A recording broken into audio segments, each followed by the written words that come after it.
For the past 89 years, folks around the world have gathered together around tables periodically to work on their public speaking skills. These meetings are called Toastmasters, and we were fortunate enough to catch up with one of the group's officers earlier this week as he prepares for a statewide conference coming up in Helena.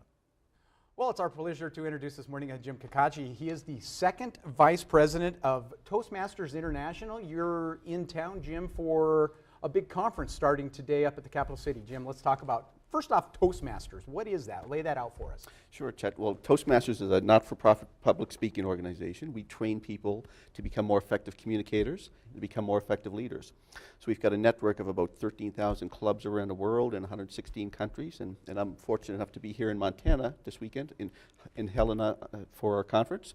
So delighted to meet with some of the local members and help them develop. You've been involved with this, you said before we started this, for 25 years. Yes. Tell me about that as you were getting started for this, for folks who've maybe never heard much about it. What's that like when you first started? Well, it's interesting. People join for a lot of reasons. Some people join because they're strong speakers and they want to get better. I joined because I was a poor speaker and wanted to get better. Mm-hmm. And actually my story is two coworkers came to my desk one day and said, "You're a pretty bright guy. You say nothing during meetings. We need to get you to Toastmasters." So I joined and started participating in a supportive environment. I developed very quickly. So now 25 years later, I'm still a member, still working on improvement because, I don't think you're ever good enough at choosing your message and delivering your message. So that's why I stay involved. Great advice for me in that as well. Thank you, Jim, for that. Let's talk about the conference that kicks off today up in Helena. What's going to be going on over the next couple of days?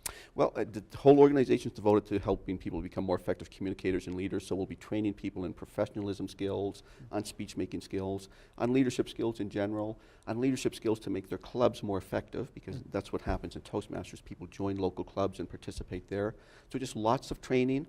Additionally, we'll have a speech contest where a small portion of our members will participate in a contest, and they'll get a chance. The winner from this contest this weekend gets a chance to go to Cincinnati in August for our international convention and compete on that stage.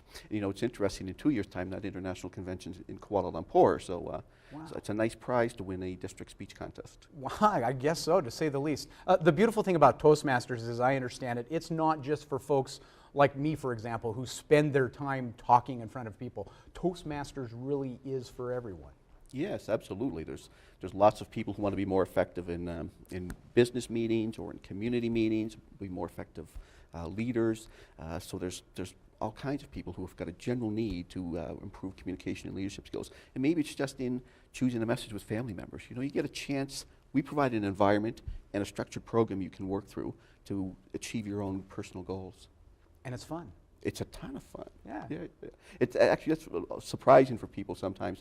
They come into a meeting and they expect to be very formal and stiff, and it is formal and structured, but people have a lot of fun at the meeting, so they usually leave smiling. Outstanding. Jim Kbzk again joining us, second vice president, Toastmasters International. Pleasure to have you in the studio this morning. Thank you, Chet. We're going to take a quick break. More news coming up right after this.